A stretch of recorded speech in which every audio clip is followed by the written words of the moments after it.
You touch the spawner's glass with those hands? Discussing. Trevor Callahan lifted a full cup of soda above Brooke Anderson's head, and he poured slowly. He didn't rush.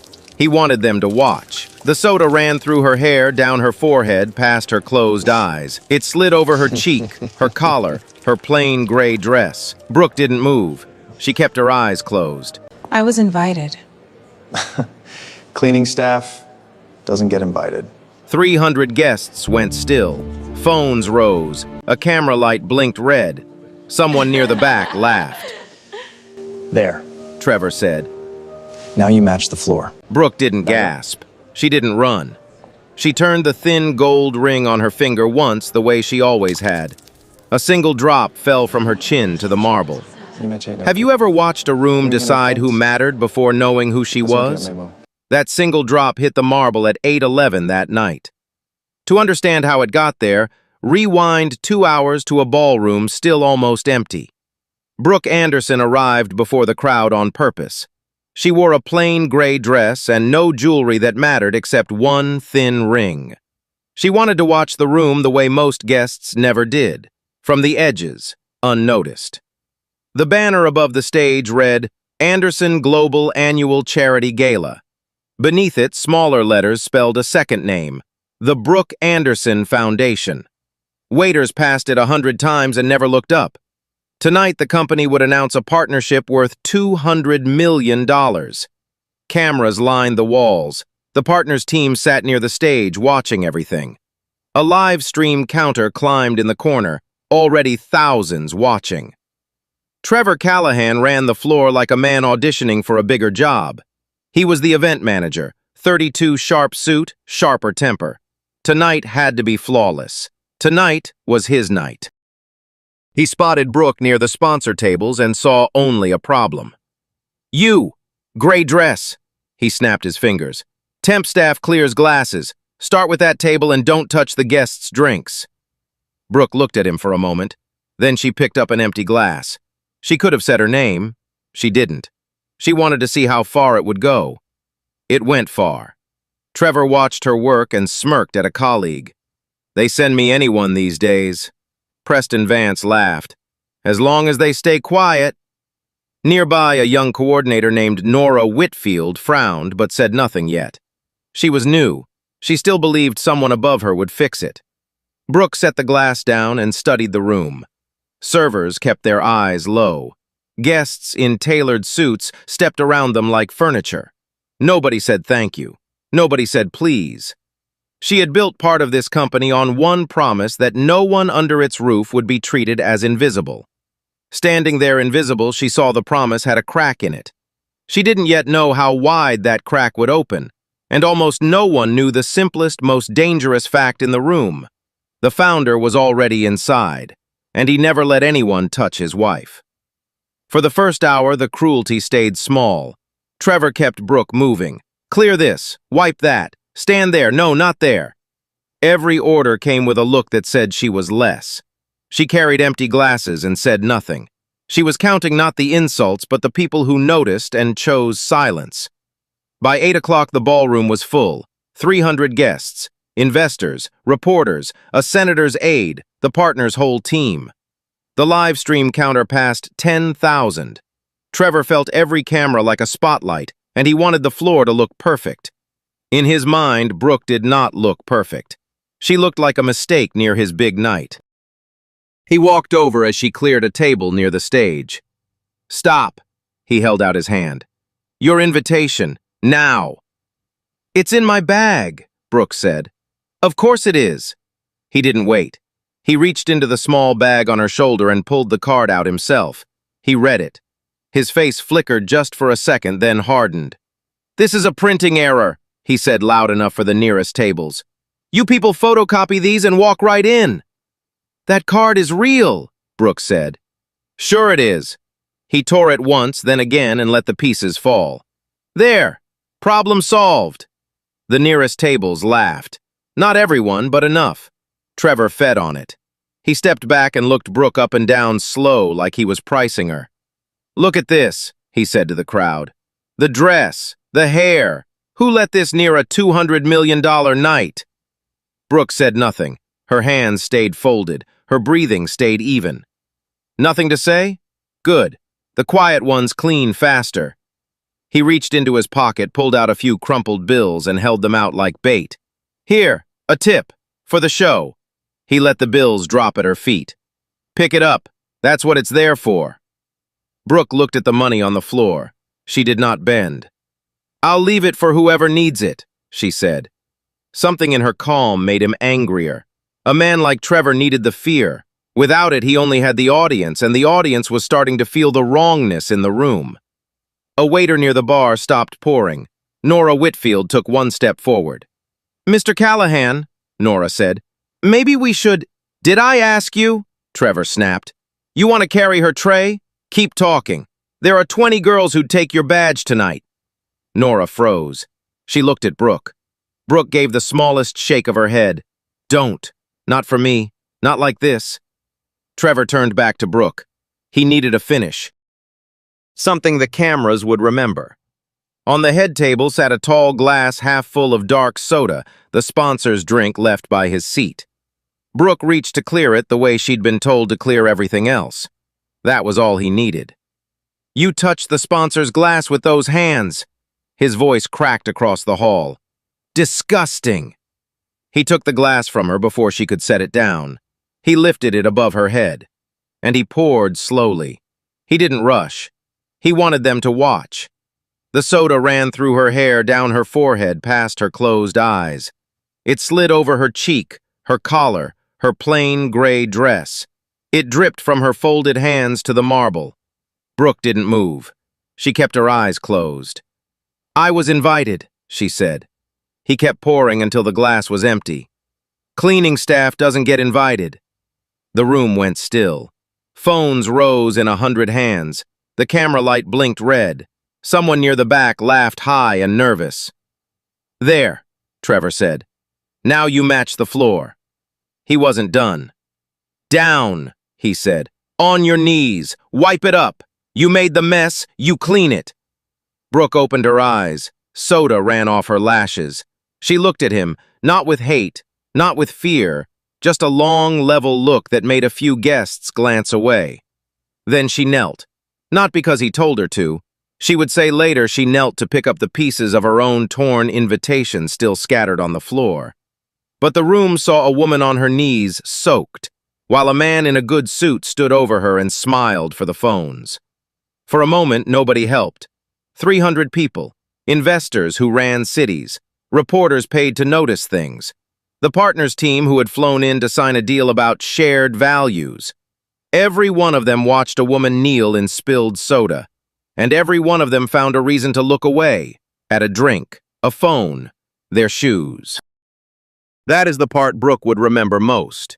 Not the cold soda, not Trevor, the silence. The way a room full of powerful people can agree without a word that one person does not count. She reached for a torn corner of her invitation and set it in her palm. Her ring caught the light. Nobody saw the ring. They only saw the hands. Trevor crouched beside her close and lowered his voice so only the front tables caught it. You should have stayed home, he said. People like you always think you can walk into rooms like this. Then he stood and raised his voice again, playing the host.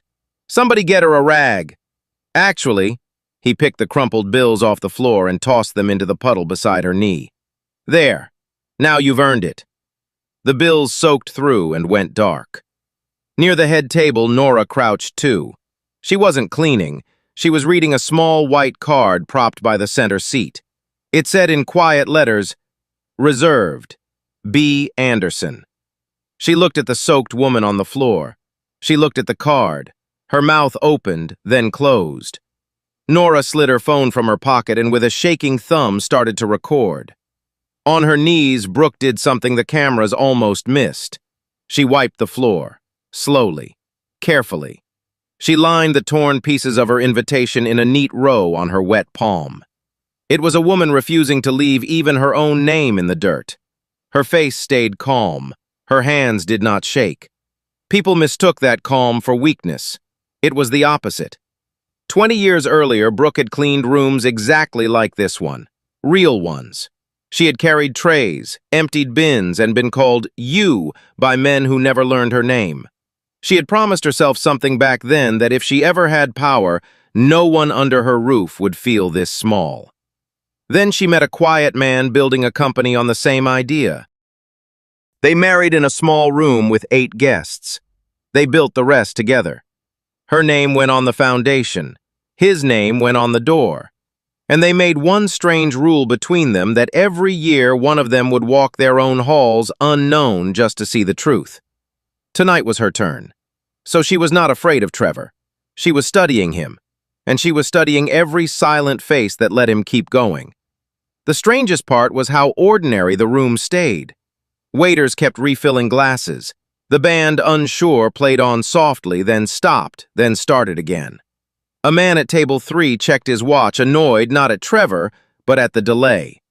To him, Brooke was weather, something to wait out. At table 1, an older investor named Walter Boyd looked like he might stand. His wife put a hand on his arm. He sat back down. Later, he would tell a reporter he didn't want to make it worse. Later still, he would not be able to explain what it was. A young server, barely 20, gripped a tray so hard his knuckles whitened. He knew exactly how Brooke felt. He had been the "you" in 100 rooms. But he had rent due, and a manager who fired people for less than kindness. So he looked at the floor and hated himself for it. That was Trevor's real weapon, not the soda, the math. He had taught an entire room that decency was expensive and silence was free. Brooke saw all of it. She saw the server's white knuckles. She saw Walter sit down. She saw a woman near the stage crying while she filmed. She did both at once, as if the phone made her a witness instead of a bystander. And she saw Nora, young, terrified badge on a lanyard she couldn't afford to lose, hold her phone steady and refuse to look away. Of everyone in that ballroom, the person with the least power was the only one using hers. Trevor mistook the silence for a green light. "Still here," he said to Brooke. "I said clean and go. Do you need me to spell it?" He nudged the soaked bills toward her with the toe of his shoe. "Take your tip. Take the hint. People like you don't get second invitations." Brooke looked at the young server, then at Nora, and made a small decision. She would let this run one more minute, not for herself, for every silent face that needed to see where this road actually ended. Because she knew something the room didn't. She knew who was parking his car outside. She knew whose name was really on that torn card. And she knew that in about 90 seconds, the man smiling for the cameras was going to wish he had never learned the word disgusting. At the sponsor table, the deal was already cracking.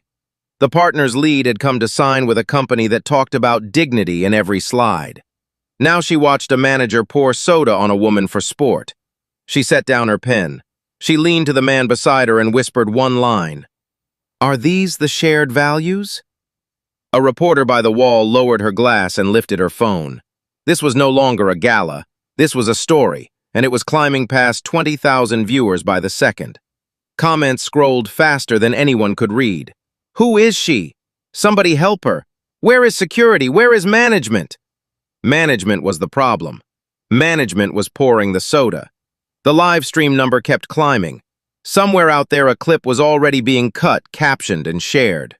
By morning, it would have a name. Tonight, it only had a victim, a bully, and 300 witnesses who did nothing. Trevor felt the shift in the room. He did not understand it. He thought the quiet meant respect. He thought the phones meant fans. He had spent his whole career reading rooms wrong and being promoted anyway. He was loud, and loud looks like confidence from a distance. So he did what always worked. He pushed harder. "You know what, I don't think you're staff at all," he said, circling her.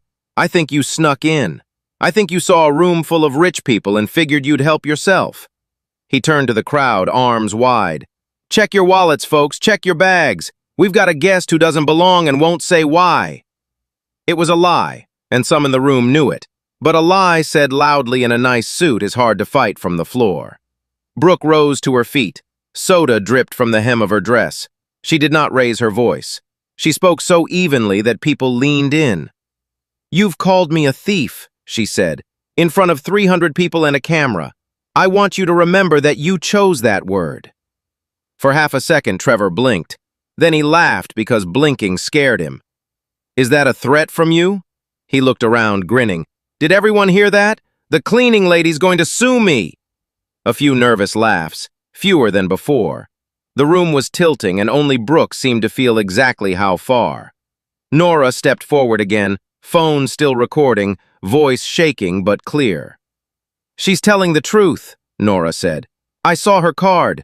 Her name is—" "One more word," Trevor snapped, "and you're both leaving in handcuffs." He raised his hand and snapped his fingers toward the doors. "Security! Now! Get this out of my ballroom before it costs me the account." Two guards peeled off the wall and started toward her. Brooke didn't move. She had one more thing to see how far this room would let it go. The guards reached her in 6 steps. They were not cruel men. They were tired men in cheap blazers doing what the loudest voice in the room told them to do. One took her left arm. The other reached for her right. "Easy," Brooke said. "I'll walk." "She's not staff, and she's not a guest," Trevor announced loud for the phones. "That makes her a trespasser, maybe a thief. We'll let the police sort out which." He was performing now, and the performance had an audience of thousands. "Escort her out. If she resists, we press charges. I want it on record that Anderson Global does not tolerate people like this." The word people did a lot of work in that sentence. Everyone heard it. Nobody said it back to him. Nora tried one last time. She stepped into the guard's path, phone still up. "Her card said Anderson," Nora said. "Just look at the card, please." Trevor didn't even turn. "Whitfield, you're suspended. Give your badge to the desk on your way out." He smiled. "You want to defend strangers? Do it on your own time." Nora's face crumpled. Her hands shook, but she did not lower the phone. Trevor scanned the rest of the staff, daring anyone else. "Anyone want to join her, no good? Then get back to work." The young server looked at Brooke. For 1 second, his grip loosened on his tray like a man about to set down a weight he was tired of carrying. Then he thought of his rent. He turned away. One by one, the room chose Trevor. Not because they agreed with him, because he was the one who could still hurt them. Trevor leaned close to Brooke, voice low again, private. "When they walk you out that door, it's over," he said. "You'll never work in this city again. I'll make sure of it. One call." He said it like a man who had ended people before and enjoyed it. They walked her toward the doors. The march was slow and the room watched every step. Soda dripped from her sleeve and marked the marble behind her, a thin trail like the floor was keeping score. No one wiped it up. No one dared. This was the loneliest moment of the night. Not the soda, not the kneeling. This. The long walk out past 300 people who had decided she was no one. A stranger's hand on each arm, a camera drifting alongside her face. Brooke kept her chin level. She turned the ring on her finger once. She thought of the man who gave it to her and how he always said the same thing before he walked into a hard room.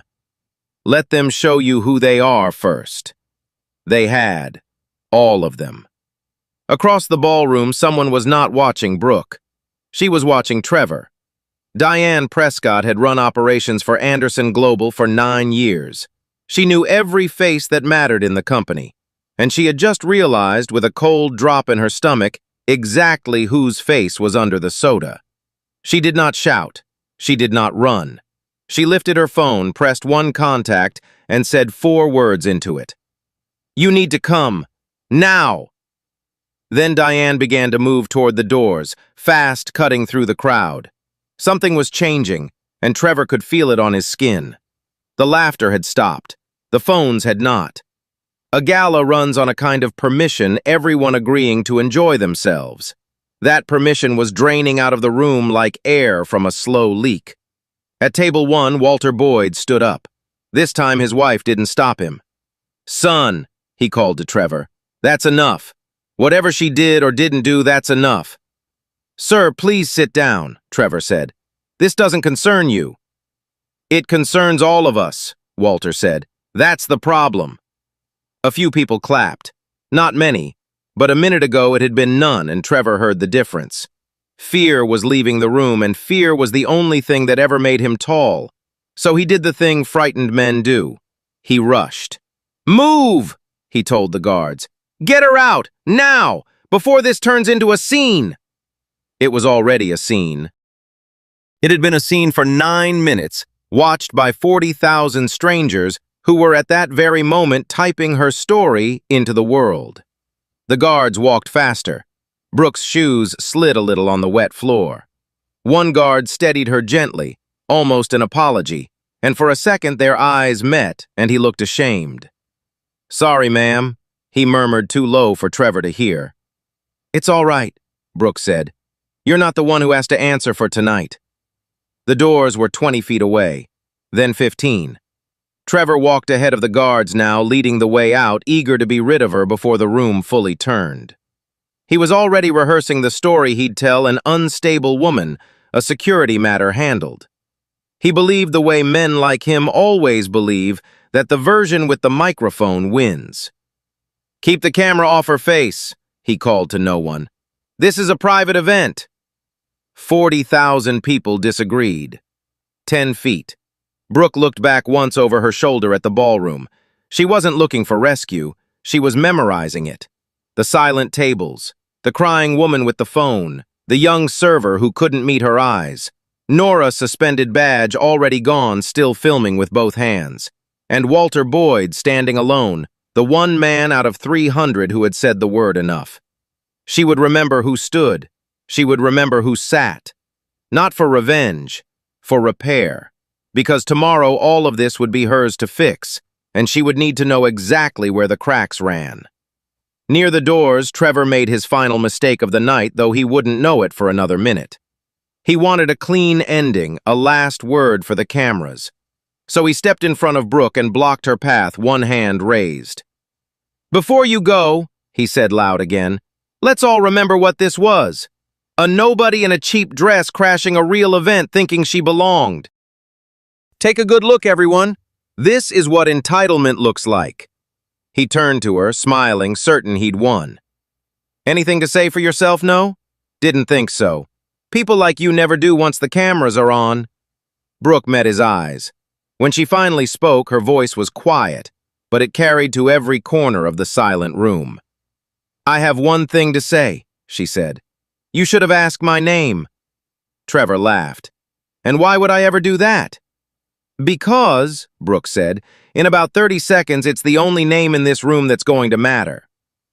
For the first time all night, Trevor felt something cold move through him. He didn't know why. He told himself she was bluffing. A soaped woman with a torn invitation had nothing. Then he saw the guard's eyes lift toward the doors behind him. He saw the whole room lift with them, and he turned around. He turned into chaos he didn't understand. 5 feet away, Diane Prescott had reached the guards. "Let go of her," she said. "Right now."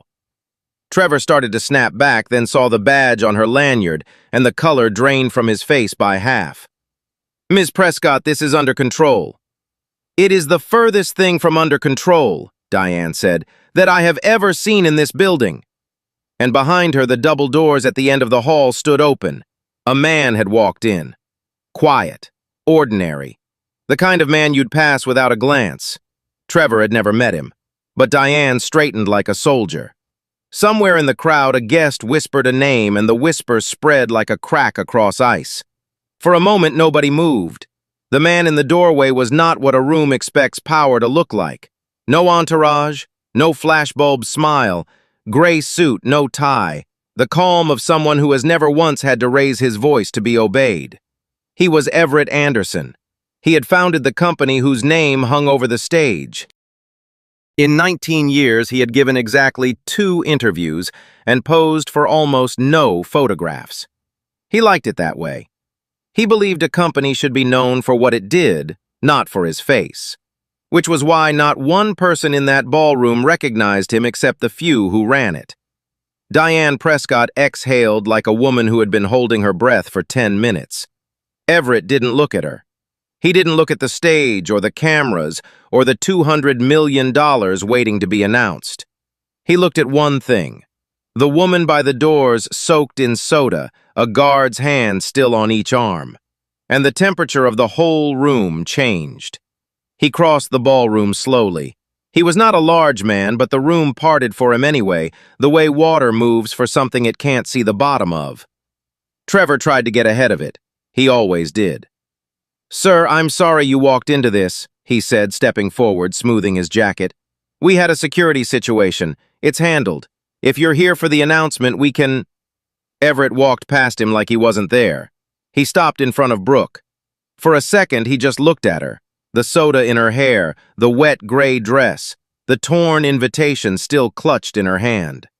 Something moved across his face that made grown investors look at the floor.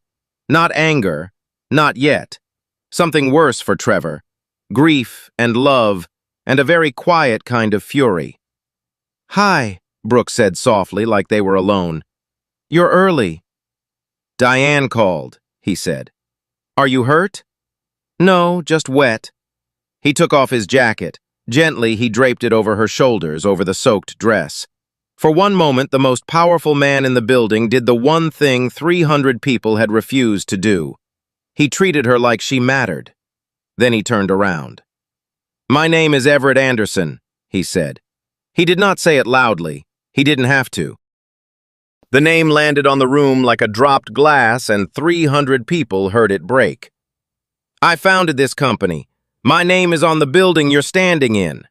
He let that sit. "And the woman your manager just poured soda on, called a thief, and dragged toward the door is my wife." The word wife went through the ballroom like a current. "Brooke Anderson," he said, "co-founder of the Brooke Anderson Foundation. Her name is on the banner above your heads. Her signature is on the checks that paid for every glass of champagne in your hands tonight." Somewhere a woman gasped. A man swore under his breath. 40,000 viewers became 60,000 in the space of a sentence. Trevor's face did something Brooke would never forget. It tried 3 expressions at once: a laugh, a denial, an apology, and landed on none of them. His mouth opened. Nothing came out. "That's no," Trevor finally managed. She didn't say." "You didn't ask," Everett said. The change in the room was total, and it happened in seconds. The same guests who had looked away now stared straight at Trevor.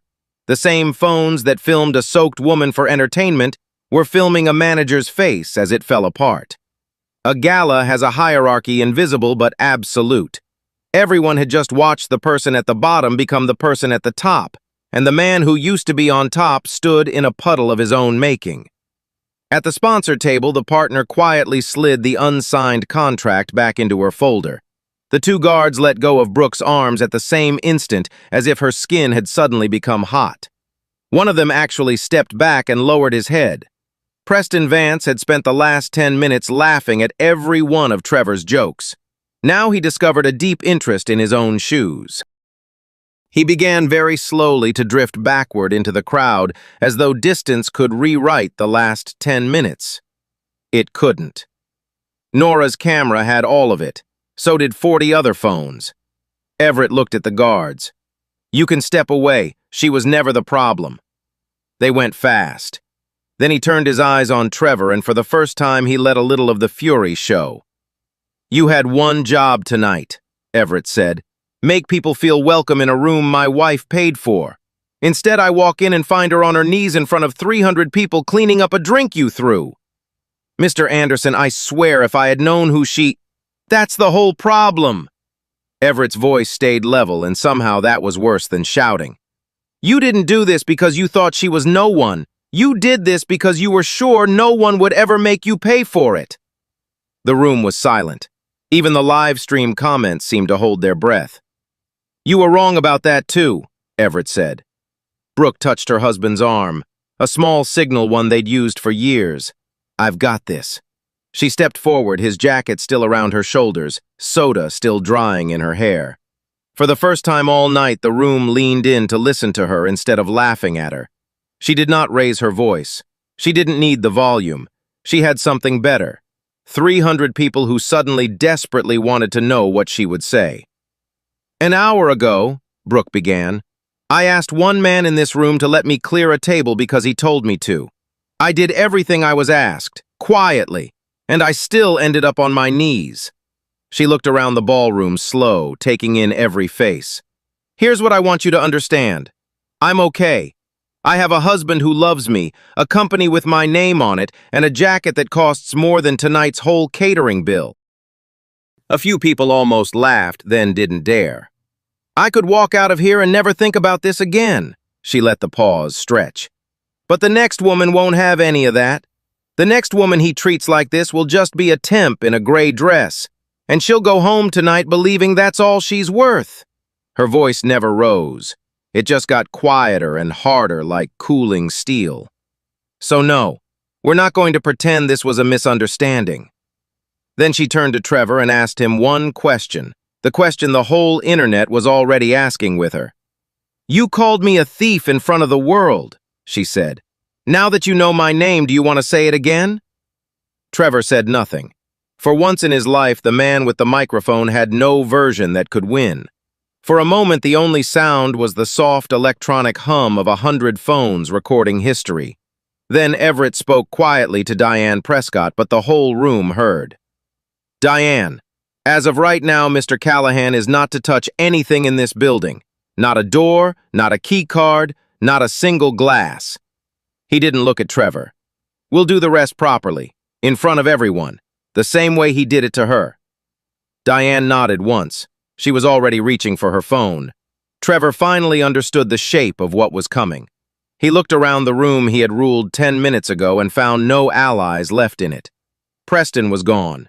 The guards were gone. The partner at the sponsor table had folded her arms. 300 people who had watched him pour soda on a woman were now watching him drown. Not one of them reached out a hand. He turned to Brooke, the last door he had left. "Please," he said, "this will ruin me." Brooke looked at him for a long moment. When she answered, there was no cruelty in it, and somehow that made it land harder. "I know exactly how that feels," she said. "You spent an hour teaching me." She pulled his own words back out of the air, gentle as a blade. "Now let's see what you do when the whole room is finally watching you." Behind her, Diane Prescott lowered her phone and gave a small nod.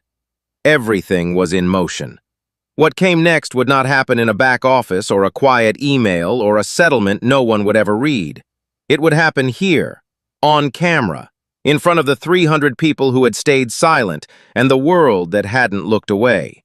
The reckoning was about to begin. It began with Diane Prescott walking to the stage.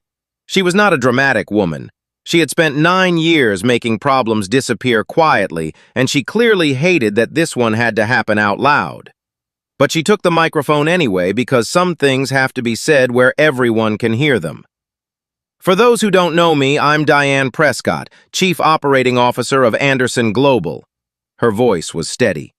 "I want to be very clear about what happens now because all of you and about 60,000 people online just watched what happened before." She looked at Trevor. "Trevor Callahan, your employment is terminated, effective immediately, for cause." The words hit him harder than the room had hit Brooke. He actually swayed. "You can't, there's a process," Trevor said. "A hearing, HR. You can't just—" "You poured a drink on a woman and forced her to her knees on camera at a charity event," Diane said. "The process is going to be very short." She nodded to the 2 guards who 10 minutes ago had been holding Brooke. "Please collect Mr. Callahan's badge and key card and walk him out. The same door. He knows the way." The guards did not touch him roughly. They didn't need to. They walked him toward the same doors he had tried to drag Brooke through. They passed the same 300 people and the same thin trail of soda still drying on the marble. No one laughed. That was the strange part. There was no cheering, no jeering, just a heavy watching silence, the sound of a room realizing it had been complicit and not knowing what to do with the feeling. Trevor stopped once at the doors and looked back at Brooke. Whatever he wanted to say, he didn't get to say it. The doors closed. He was gone. Then Diane's eyes found Preston Vance still trying to melt into the crowd. "Mr. Vance!" Preston froze. "You were beside him the whole time. You laughed. You encouraged it. We have all of it on camera." Diane didn't blink. You're suspended without pay pending review. Go home. Do not speak to press on the company's behalf. Preston opened his mouth, thought better of it, and left. Two men who had felt untouchable an hour ago were now walking out into the cold. The only thing that had changed was that someone with power had finally decided to look. The night still had one more consequence to deliver, and it came from the sponsor table. The partner's lead, a woman named Grace Holloway, who had flown across the country to sign, stood up with her folder closed. "Mr. Anderson," she said, "I came here to announce a partnership. $200 million built on what your people called shared values." She glanced at the wet marble. "I've seen your values tonight, so I'm going to be honest with all these cameras." The room braced. "I'm not signing tonight," Grace said. "Not because of what that man did, but because for 10 full minutes, 300 professionals watched it and did nothing. That's not one bad manager. That's a culture, and I don't invest in a culture until I know it's changed." She sat down. $200 million sat down with her. Everett did not flinch. He nodded slowly the way a man nods at a bill he knows he has earned. "That's fair," he said. "I wouldn't sign with us tonight either." Then Brooke did the thing no one expected. She walked to the stage, still in the borrowed jacket, and asked Grace Holloway one question loud enough for the cameras. "Will you give us a year?" Grace tilted her head. "Don't sign tonight," Brooke said. "You're right not to. But come back in 12 months and look again. If we haven't changed, really changed, top to bottom, then you walk and you tell the world why. Deal." For a long moment, Grace studied her. Then slowly she nodded. "Deal." Brooke turned to the room. She did not gloat. She did not spike the ball. When she spoke, it was almost gentle, and that was what made 300 people sit very still. "I'm not telling you this story so you'll feel guilty," she said. "Guilt is cheap. It wears off by breakfast." She let that land. "I'm telling you because every one of you has been in a room where someone was treated like they didn't matter. And most of us do exactly what this room did tonight. We look at our shoes. We wait for someone braver. We tell ourselves it isn't our business." She found the young server near the wall. She found the crying woman. She found last Nora still holding her phone. "One person in this room didn't look away," Brooke said. "She's 24. She just got suspended for it, and she filmed the truth with both hands shaking. Her name is Nora Whitfield. Remember that one too." The room turned to Nora, and for the first time that night the applause was real, and it was loud, and it was for the right person. Nora cried. She didn't try to hide it. Brooke crossed the stage, took the young woman's shaking hands, and said something the microphone didn't catch, something that made Nora laugh through the tears. The suspension everyone understood without being told was over before it began. Everett watched his wife from the floor. If you looked closely, you could see it the same expression from the doorway, but turned all the way around. Not grief now. Pride.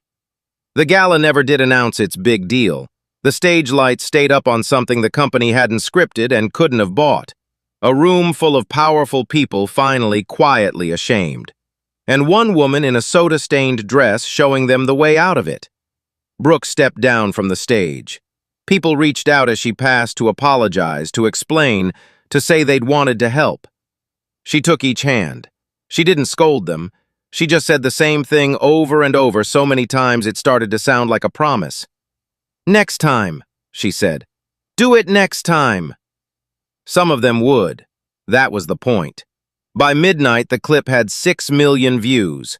By morning, 100 million people would know Trevor Callahan's name and Brooke Anderson's. But the real story wasn't the pouring of the soda. The real story was what a company did the day after, and whether any of it was real. That part started the next morning. The next morning, Anderson Global did not send out a polished apology written by a law firm. Instead, Brooke and Everett walked into the building together, through the front doors, past the same lobby in front of the same staff, and got to work. By the end of the week, the changes were real and they had names. Every manager in the company from the top floor to the loading dock was enrolled in mandatory respect and dignity training, and Everett took the first session himself in the front row so no one could call it a punishment meant only for the little people. A new anti-discrimination policy went up on every wall. One page, plain language, no legal fog. It ended with a single line Brooke wrote herself. "No one who works here or walks through here is invisible." And a confidential reporting line went live that Friday, a real one answered by real people outside the chain of command. So the next person in a gray dress would never again depend on one brave 24-year-old with a shaking phone. Nora Whitfield was not fired. She was promoted. 2 weeks later, she became the company's first culture and dignity lead, a role that hadn't existed before her phone made it necessary. She got a raise, an office, and a mandate. Watch for the exact thing no one had watched for on the night of the gala. Trevor Callahan's story went the other way, and it went there on its own. Anderson Global never had to lift a finger against him. The clip did the work. No company in the city wanted the manager from the video. Everyone had seen it now, a man pouring soda on a woman smiling for the phones. He had built his whole career on the belief that no one would ever make him pay. It turned out the bill had just been waiting for an audience. Some people said that was too harsh. Brooke didn't think about him much at all. She was busy with the part that actually mattered. People kept asking Brooke the same question in the weeks that followed. Why the gray dress? Why show up to her own gala looking like no one and let it go that far? Her answer was always the same. "Because that's the only way you ever see the truth," she said. "The moment people know who I am, they behave. They hold the door. They smile. But that isn't respect. That's fear of the person with power.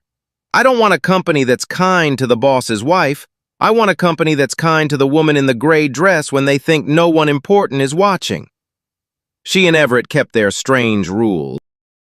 Once a year, one of them still walks their own halls as a stranger. But now every person in that building knows it might be happening, and somewhere along the way, the pretending turned into the real thing. That was the whole point, not to catch people being cruel, to make them practice being kind until it stopped being an act. A year later, almost to the day, Grace Holloway came back. She didn't announce it. She did exactly what Brooke had done. She showed up early in a plain coat and spent an afternoon walking the halls of Anderson Global as a nobody. She watched how the staff treated the cleaners, the couriers, the temps in gray dresses. Then she went to Everett's office, put the contract on his desk, and signed it. "You kept your word," she said. "I checked when no one was looking. That's the only test that counts." The 200 million came back, but by then it was almost the smallest thing that had changed. The young server from that night, the one who'd looked away, was one of the first people the new reporting line ever protected. He kept his job. He also kept his voice the next time it mattered. The soda stain came out of the marble in a day. The story it left behind did the opposite of fade. It became the thing new hires heard on their first morning, the quiet standard a whole company measured itself against. And it all started because one man was sure the woman in front of him didn't matter. One woman decided to show an entire room exactly how wrong that was. The story you just heard is fiction. Brooke, Everett, Trevor, none of them real. But the moment is. It happens every day wherever someone decides that a person in the wrong clothes doesn't count. Most of the time, no founder walks through the door. Most of the time, there is no camera and no reveal. Which means the only reveal that ever really protects people is the one that lives in us. It's the choice to treat the woman in the gray dress like she matters before we know her at all. So here's the question worth sitting with.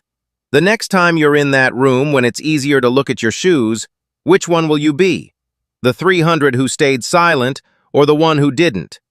If this story moved you, leave a comment with your answer. Share it with someone who needs to hear it, and subscribe for more. Okay, real talk. I almost didn't even tell this one. Because the scary part isn't the guy with the soda. It's how many people just stood there, filming, doing nothing. And I've been that person. I've looked at my shoes when I should have said something. That's the part that keeps me up. Not the villains, but the silence of people like me. So I'm not posting this to make you feel bad. I'm posting it because next time I'm in that room, I want to be the one who says her name out loud. Look, I know it's just a story, but the feeling in it is real, and I think you know it too.